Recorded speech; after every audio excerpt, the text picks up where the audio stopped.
eksena ngayon, yun na, pinanood ko yung interview nito ni John Vic Remulla. Si John Vic. Nagagawa daw sila ng paraan para dukutin si Zaldico doon sa Portugal. Kaya sabi ko sa aking sa ating palangga, Zaldi, gumawa ka na ng paraan. Okay? Yes, unahan mo na. Kaya rin naman yata sabi ko, I have the capacity. Ako magpapakain sa buwaya ng mga walang hiya. Isa-isahin mo yan eh. Imagine, kaya sabi ko kay John Vic Remulla, ito naman putang inakapinapos din ni Zaldico ang kanyang testimonya sa New Zealand. Yes, kaya nga, New Zealand pala, nasunog na naman ang kasinungalingan ni Remulla, ni John Vic Remulla, dahil finreeze yung account ni Zaldico, yung mga businesses yan, yung mga legitimate businesses niya, finreeze, okay? Ang kanyang mga ari-arian. Pero si Tambalos-Los absuelto. Ulit-ulitin natin, si Amina Pangandaman, si Lucas Bersamin, si Bonoan, lahat ng mga binanggit ni Zaldico na mga kasabwat, si Bangag, ang mastermind ng lahat ng itong kaputahan sa Pilipinas, ay absueldo. I just don't know kung kailan magigising ang taong bayan. Kung ito ay may katotohanan, di ba? Kaya sumagot ka, Remulla. Sumagot ka. Utang ina ka. Diba? Hindi ka pa bulunan ng tinik. So, ayan na nga. Grabe, no? Itong si John Vic na to, isa rin nakakainit ang ulo pag nagsasalita. Kasi nga, puro kasinungalingan yung sinasabi niya. Kita mo yan. Ang sabi niya, parang gagawin daw nilang lahat. Parang ipapakuha nga daw nila si Zaldico at nasa Portugal daw. Pero samantalang yung parang pina-authenticate na mga documents ni Zaldico ay sa New Zealand. O di ba parang mali-mali. Ang hilig pa naman nila magpa-press con. Tapos parang napakayabang pa. Tapos lagi nitong sinasabi na yung campaign about pulburon nga ni PRRD ay mas maganda raw yung sa kanila. Normal na sasabihin na mas maganda yung kay BBM. Kasi nga, aso ka niya. Normal yon. Tapos sasabihin mo, yung mga tao kasi, hindi mo maluloko eh. Yung mga tao, alam mo, yung campaign nga na yan sa pulburon, hindi man lang ang mga Duterte ang nagtataas na maayos yung ginawa ni PRRD. Wala kay PRRD kang maririnig sa mga anak o saan pa man. Yung mga ordinaryong tao ang nagsasabi niya na talagang mas safe nung time ni PRRD na hindi nyo pwedeng pasinungalingan yan kasi ramdam na mga tao. Compare ngayon, maya naman. Sa bagay, ang sinasabi ng iba, kung may natitira pang hiya, wala na nga natitirang hiya eh. Yun ang problema natin. Walang hiya, walang delikadesa, walang pakialam, bangag. Ano pang aasahan natin dito sa mga taong to? Pero tama yung sinasabi nito, kung ako lang kay Zaldico, itodo mo na Zaldico. Kung kaya mong, kung may capacity ka nga naman na, unahan yung mga yan, birahin mo na kasi ikaw talaga yung target nila. Kita mo, na yung mga negosyo mo.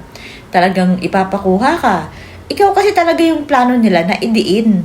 Kaya kung kaya mong balikan tong mga to, gawin mo na. Kaysa ikaw ang maunahan, di ba? Tama naman yun eh. Kasi talagang pinapalabas nila na si Zaldico lang.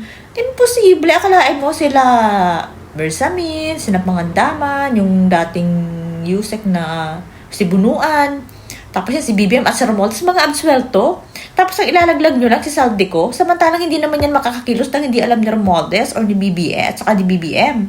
O diba? Parang ganyan talaga sila parang ganyan nila nino-normalize yung kawalang hiyaan nila. Parang tatanggapin na lang to ng mga tao kasi wala namang magagawa yung mga parang ganun na lang. Kaya, ayan na, parang nababaliwala na lang. Parang napakasamang impluwensya niyan. Parang yung susunod kasi ng mga parang okay pa lang ganito eh. Parang hindi naman pala mananagot. Ayos lang naman pala to sa mga Pilipino, 'di ba? Parang ganun ang iisipin. Kaya dapat maputol talaga tong mga to at talagang kahit alin lang sa mga Duterte talaga yung makakagawa niyan. Sila talaga, walang iba eh. Hindi pwedeng dilaw, hindi pwedeng ito sila BBM. Wala na talagang pag-asa. Mga Duterte na lang talaga. Kung iisipin. Pinapostil ni Zaldico ang kanyang testimonya sa New Zealand. Kaya nga, di ba, nasunog na naman ang kasinungalingan ni Remulla, ni John Vic Remulla. Dahil finreeze yung account ni Zaldico, yung mga businesses yan, mga legitimate businesses niya. Finreeze, okay? ang kanyang mga ari-arian. Pero ang si Tambalos-Los absuelto. Ulit-ulitin Grabe, natin, no? si Amina Pangandaman, si Lucas Ayan, Bersamin, no? Mga si nagsiwalaan na Bonoan, lang. lahat ng mga Ganun-ganun na binanggit lang. ni Saldico na mga kasabwat, si Bangag, ang mastermind ng lahat ng itong kaputahan sa Pilipinas ay absueldo. I just don't know kung kailan magigising ang taong bayan kasi napakalungkot ng sitwasyon ng Pilipinas. Totoo. Sobra, mga kababayan. Totoo yan. Dahil ang Sobra na talaga. ang eksena ngayon, yun nga, Iisipin mo, pinanood ko yung grabe. interview nito ni John Vic Remulla. Nagagawa daw Naku, sila John ng paraan para dukutin, okay, si Zaldico doon sa Portugal. Kaya nga sabi ko sa Portugal, aking, tapos sa New Zealand sa ating naman. palangga, Zaldi, gumawa ka na ng paraan. Yes, kung kaya mo naman. Gumawa ka ng paraan na ang mapadukot mo. Dapat mapadukot mo itong mga hayop ito, ipakain mo sa buhaya. Diba? Kung ako kay Zaldi ko, I have the Isa-isahin mo yan capacity. Ako magpapakain sa buhaya ng mga walang iya. Ngay, sobra na. Imagine, kaya nga sabi ko kay John Vic Remulla, ito naman putang pinakapukido kang pek-pek mo. Grabe. Diba? Yung kipay Grabe, mo, ano ba yan? Nangangagat ba yung kipay mo? Bakit ka? Sino ba yun? Totoo ba Yung na Juwawa? niregaluhan ka ng Lexus at Porsche at ipinagmamalaki mo pa dyan sa mga news personalities na mga kachika boom boom mo? Ano ba Chismis yan yung kay kipay Junbik, mo? Nangangagat na parang nail cutter?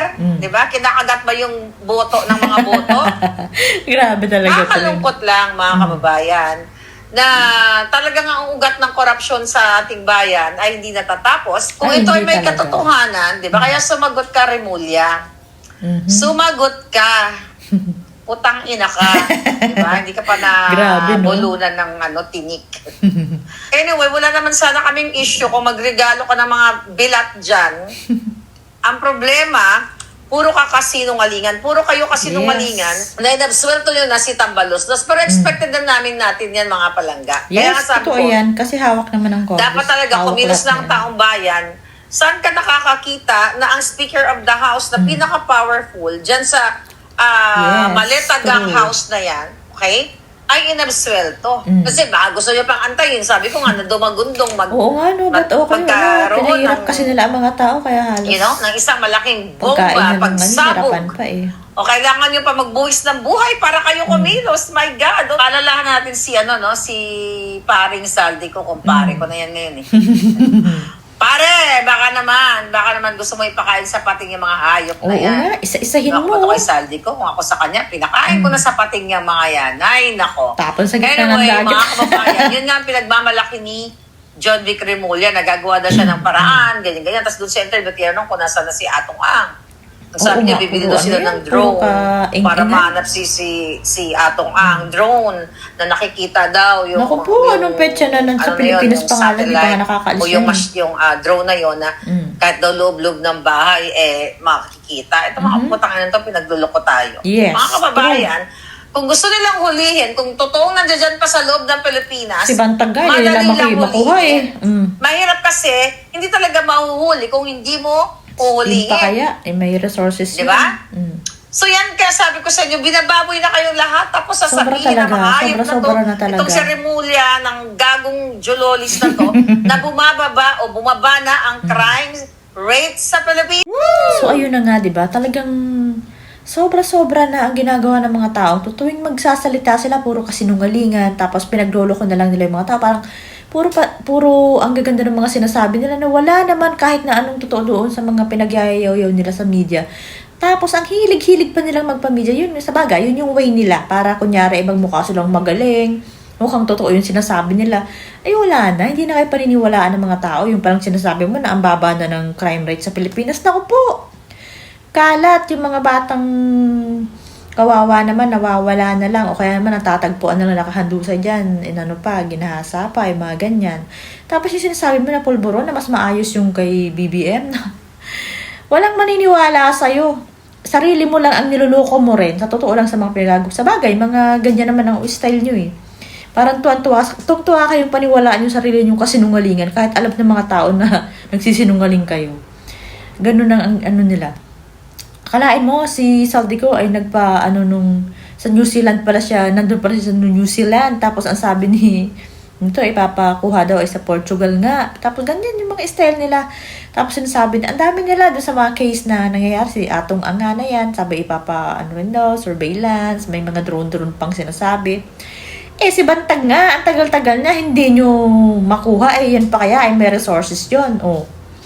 Hindi makuha nyo man yun, kung manlaban, di may malalagas din sigurado sa inyo Hindi talaga, pinagloloko nyo lang talaga ang mga tao. Akala nyo, grabe, kita mo yan.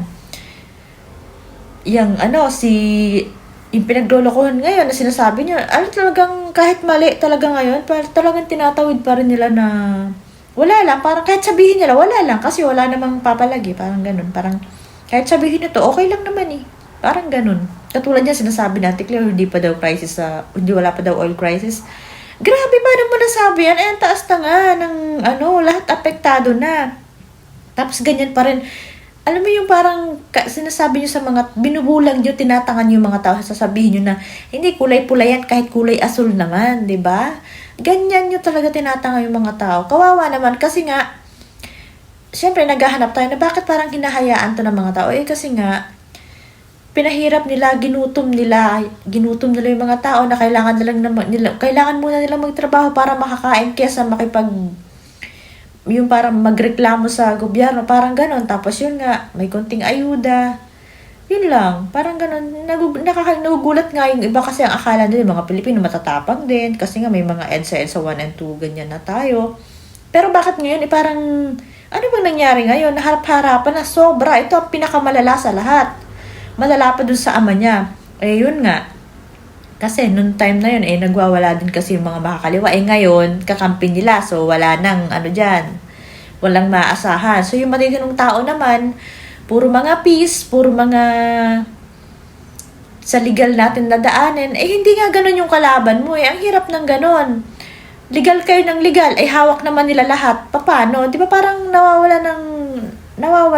Ang pinakang na lang talaga, pag-asa, mawala tong mga to. Para maputol tong mga to. Mawala sila na sa pwesto, talagang yun, hanggat maaari, sana mas maaga, hindi na hintayin yung election. Yung election, tagilid pa rin yun hawak pa rin nila.